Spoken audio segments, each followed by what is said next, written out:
Oh my God, Dad, there's more of them here. And over here too. Dad, there's more over here. They're taking over our world. Quick, Dad, there's more here. Dad, they're in the pots. Dad, they're in the beds. By the gods, what are we gonna do?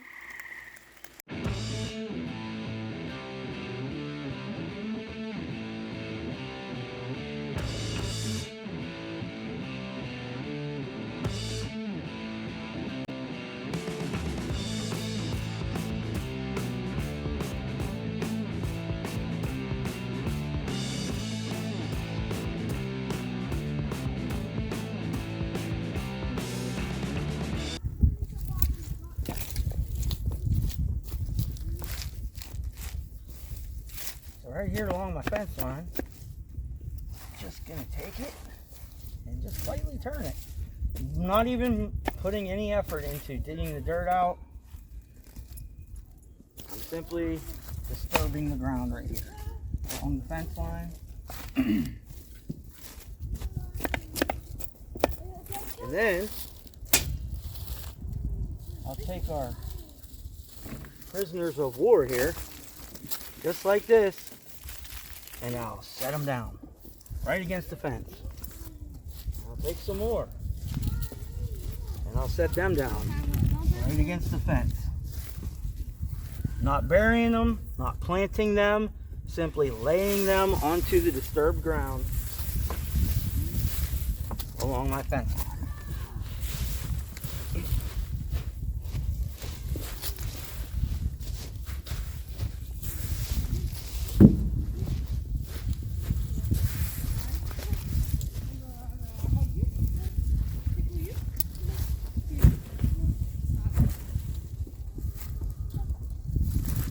Everybody's got a job, big or small.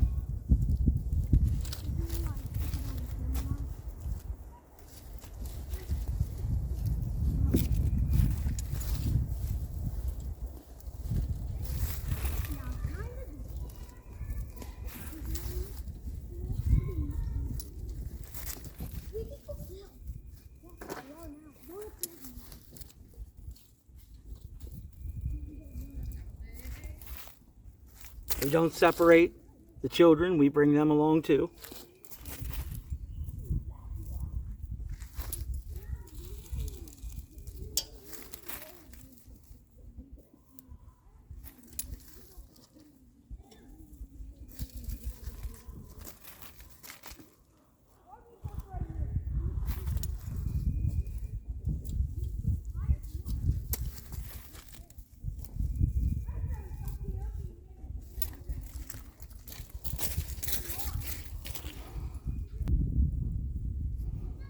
I'm going to move you along down the line here.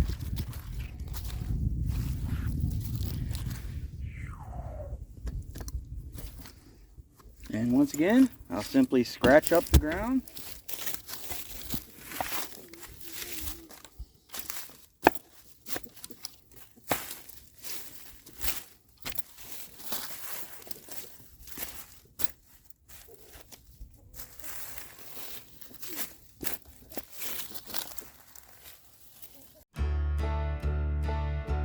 Just so you can see.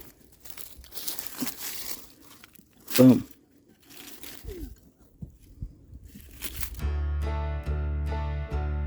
So in exactly that amount of time, I was to cover about 12 feet of fence line with my new recruits.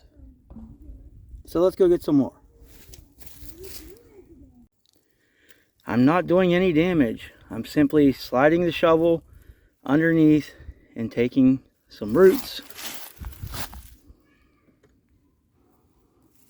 just like so.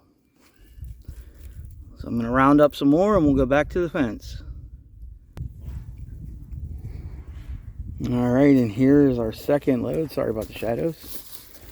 Our second load of volunteers off to the resettlement program.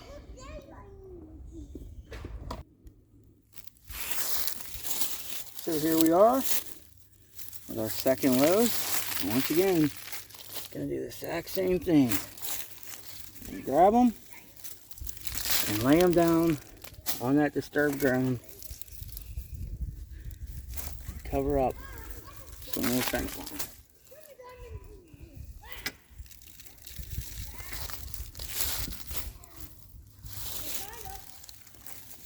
Now if you find some that are too big for what you want, or for the width you're looking for,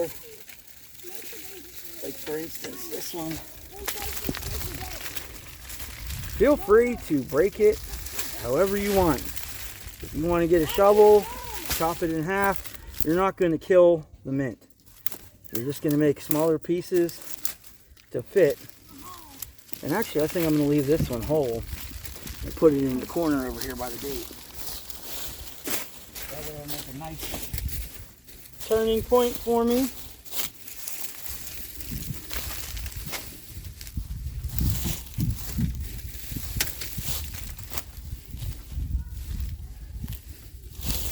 Just making contact with that ground.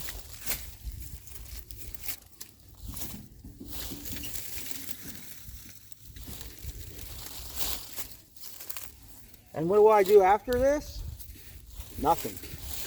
I will let nature take its course. These will grow right here, just like this, along my fence line. And I won't have to worry about the real invasive pest growing against my fence line. Grass. Grass is the most invasive plant I know.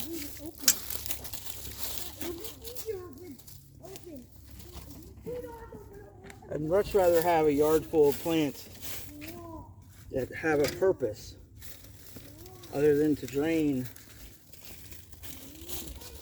the soil of its nutrients and produce labor.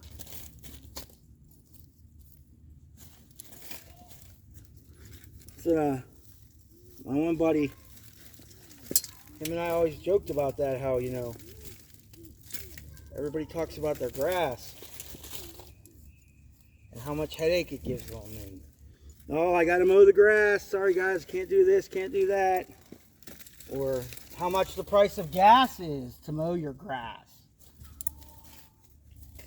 Well, is that grass really helping you out? Or is that grass actually costing you more money? Did you ever think about that? Let's move over here.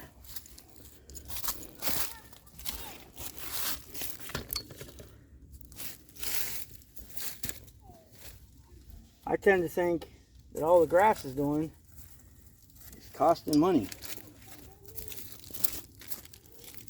If you think about it, what are you getting from it?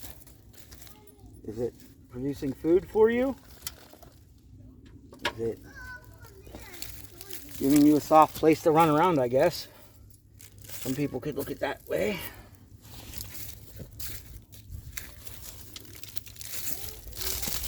But I'm not one of those people. I would much rather have useful, medicinal, healthy plants. And that's why we hardly mow anything here at all. Actually, I don't even own a lawnmower. Because I don't have a purpose for it. I've had people offer, you know, riding track. Oh, you got so much land that you need a riding mower. No, I don't need any more bills. I don't need a device that's not going to help me. It's just going to cost me. So I politely turn them down. Anything I have to mow, I can either use a sickle or a weed whacker. That's about it.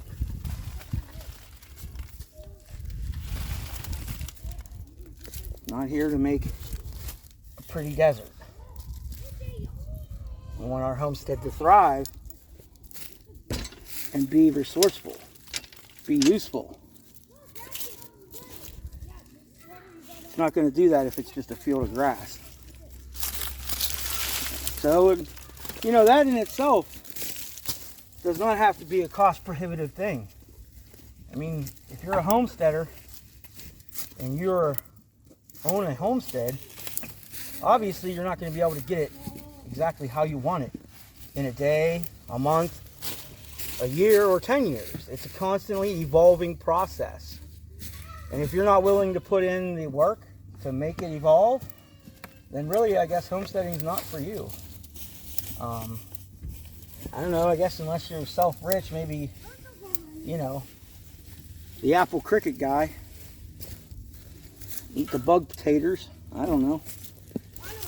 I know I couldn't make this homestead exactly how I wanted, and honestly, as you're evolving through your homestead, your plans change constantly. You're constantly evolving things. So even that instant homestead that you bought with your billions of dollars and planted every fruit tree and every plant you ever wanted, it doesn't work that way. Anyone who has a homestead can tell you that.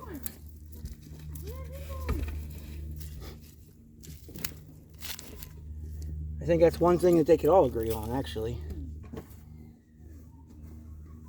Homesteads don't happen overnight.